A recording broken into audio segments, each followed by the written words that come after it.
বর্ষাকাল তো চলেই এলো, তা বর্ষাকালে কোথায় যাবে এখনও ঠিক করে উঠতে পারোনি? তাহলে একটা জায়গা সন্ধান দিয়ে চলো, দারুণ লাগবে। সেখানে পেয়ে যাবে জঙ্গলের মাঝখানে এরকম সুন্দর সুন্দর কটেজ টাইপের ঘর, আর ঠিক পিছনেই এরকম পাহাড় আর জলাশয়।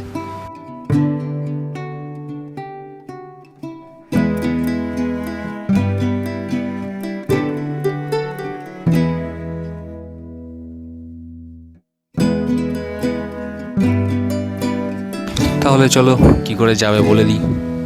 সকাল সকাল চলে এসো হাওড়া স্টেশন। সেখানে হাওড়া বড়বিল জনশতাব্দী ধরে এরকম সুন্দর দৃশ্য দেখতে দেখতে পৌঁছে যাও ঘাটশিলা স্টেশনে। স্টেশনের বাইরেই পেয়ে যাবে অটো, আর যদি নাম্বার থাকে তাকেও কন্ট্যাক্ট করে নিতে পারো। ভাড়া নেবে 600 টাকা।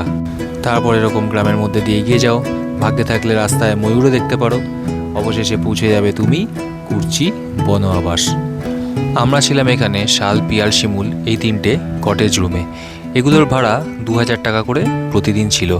তা ভাড়া সিজন ওয়াইজ চেঞ্জ হয়, তাই তোমরা সেখানে কন্ট্যাক্ট করে জেনে নিতে পারো। তাছাড়াও এখানে অনেক রকমের রুম আছে, লিঙ্কে দেওয়া ভিডিওটায় গিয়ে একবার সেটা দেখে আসতে পারো।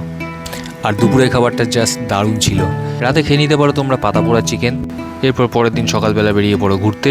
চলে এসো কাকড়াঝোড় জঙ্গল, তারপর চলে এসো কেতকি লেক, আর এরকম সুন্দর রাস্তা দিয়ে পৌঁছে যাও ঢাঙ্কি কুসুম ওয়াটারফলস দেখতে।